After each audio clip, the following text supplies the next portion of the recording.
सोमवार का दिन भगवान शिव को समर्पित होता है और सोमवार के दिन सोमवार व्रत कथा अवश्य सुननी चाहिए। साथ ही दूसरों को भी सुनानी चाहिए। इससे भगवान शिव अति प्रसन्न होते हैं और सभी मनोकामना पूर्ण करते हैं। तो चलिए सुनते हैं सोमवार व्रत कथा। एक बहुत धनवान साहूकार था जिसके घर धन आदि किसी प्रकार की कमी नहीं थी, परंतु उसको एक दुख था कि उसके कोई पुत्र नहीं था। वह इसी चिंता में दिन रात रहता था और वह पुत्र की कामना के लिए प्रति सोमवार को शिव जी का व्रत और पूजन किया करता था तथा सायंकाल को शिव मंदिर में जाकर के शिव जी के श्री विग्रह के सामने दीपक जलाया करता था। उसके इस भक्ति भाव को देखकर पार्वती जी ने शिव जी महाराज से कहा, महाराज, यह साहूकार आपका अनन्य भक्त है और सदैव आपका व्रत और पूजन बड़ी श्रद्धा से करता है। इसकी मनोकामना पूर्ण करनी चाहिए। शिव जी ने कहा, हे पार्वती, यह संसार कर्म क्षेत्र है। जैसे किसान खेत में जैसा बीज बोता है वैसा ही फल काटता है, उसी तरह इस संसार में जैसा कर्म करते हैं वैसा ही फल भोगते हैं। पार्वती जी ने अत्यंत आग्रह से कहा, महाराज, जब यह आपका अनन्य भक्त है और इसको अगर किसी प्रकार का दुख है तो उसको अवश्य दूर करना चाहिए, क्योंकि आप सदैव अपने भक्तों पर दयालु होते हैं और उनके दुखों को दूर करते हैं। यदि आप ऐसा नहीं करेंगे तो मनुष्य आपकी सेवा तथा व्रत क्यों करेंगे। पार्वती जी का ऐसा आग्रह देख शिव जी महाराज कहने लगे, हे पार्वती, इसके कोई पुत्र नहीं है। इसी चिंता में यह अति दुखी रहता है। इसके भाग्य में पुत्र न होने पर भी मैं इसको पुत्र की प्राप्ति का वर देता हूं, परंतु यह पुत्र केवल 12 वर्ष तक जीवित रहेगा। इसके पश्चात वह मृत्यु को प्राप्त हो जाएगा। इससे अधिक मैं और कुछ इसके लिए नहीं कर सकता। यह सब बातें साहूकार सुन रहा था। इससे उसको न तो कुछ प्रसन्नता हुई और न ही कुछ दुख हुआ। वह पहले जैसा ही शिव जी महाराज का व्रत और पूजन करता रहा। कुछ काल व्यतीत हो जाने पर साहूकार की स्त्री गर्भवती हुई और 10वें महीने उसके गर्भ से अति सुंदर पुत्र की प्राप्ति हुई। साहूकार के घर में बहुत खुशियां मनाई गई, परंतु साहूकार ने उसकी केवल 12 वर्ष की आयु जान कोई अधिक प्रसन्नता प्रकट नहीं की और न ही किसी को इसके बारे में बताया। जब वह बालक 11 वर्ष का हो गया तो उस बालक की माता ने उसके पिता से विवाह आदि के लिए कहा, तो वह साहूकार कहने लगा कि मैं अभी इसका विवाह नहीं करूंगा, अपने पुत्र को काशी जी पढ़ने के लिए भेजूंगा। फिर साहूकार ने अपने साले अर्थात बालक के मामा को बुलाकर उसको बहुत सा धन देकर कहा कि तुम बालक को काशी जी पढ़ने के लिए ले जाओ और रास्ते में जिस स्थान पर भी जाओ यज्ञ करते हुए ब्राह्मणों को भोजन कराते जाओ। वह दोनों मामा भांजे यज्ञ करते और ब्राह्मणों को भोजन कराते जा रहे थे। रास्ते में उनको एक शहर पड़ा।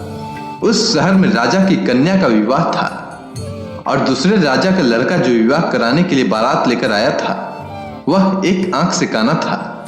उसके पिता को इस बात की बड़ी चिंता थी कि कहीं वर को देख कन्या के माता पिता विवाह में किसी प्रकार की अड़चन पैदा न कर दें।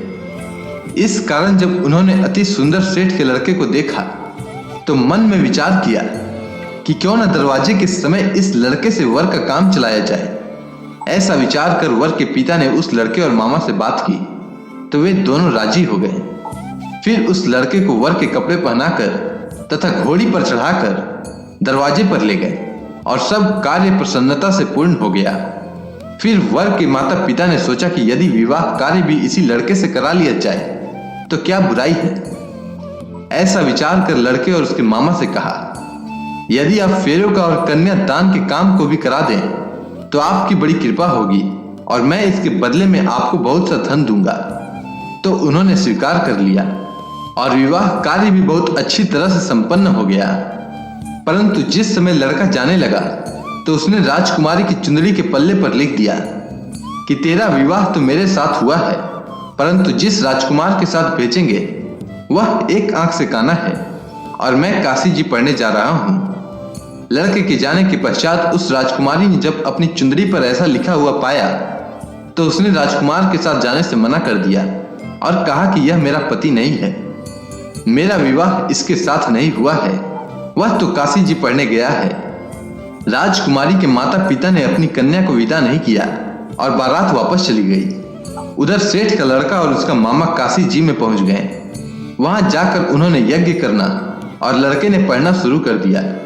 जब लड़के की आयु 12 साल की हो गई, उस दिन उन्होंने यज्ञ रचा रखा था कि लड़के ने अपने मामा से कहा, मामा जी आज मेरी तबीयत कुछ ठीक नहीं है।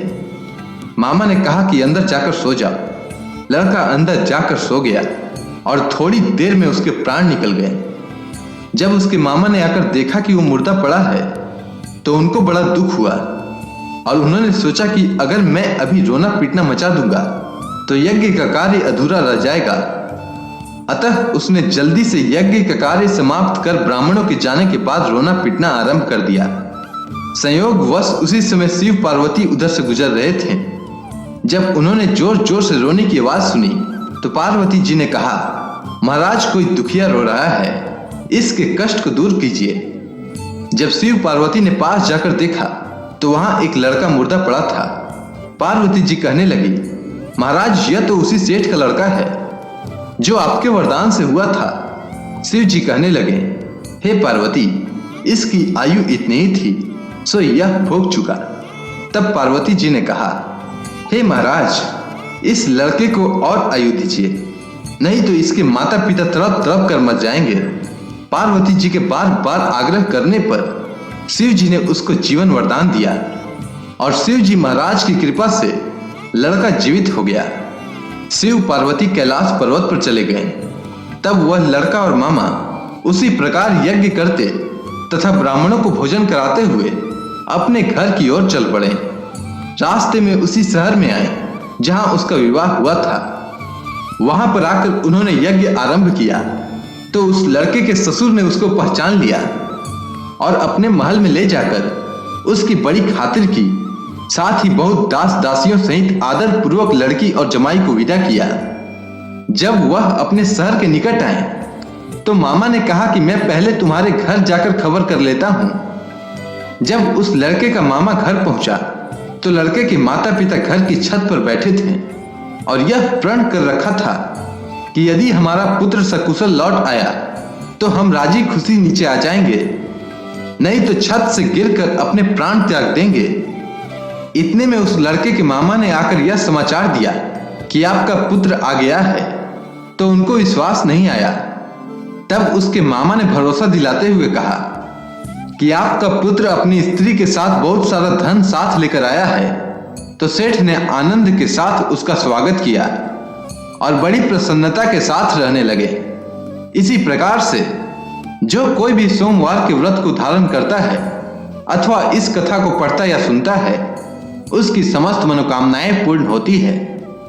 अगर आपको यह कथा अच्छी लगी हो तो कमेंट सेक्शन में ओम नमः शिवाय लिखना ना भूलें। धन्यवाद।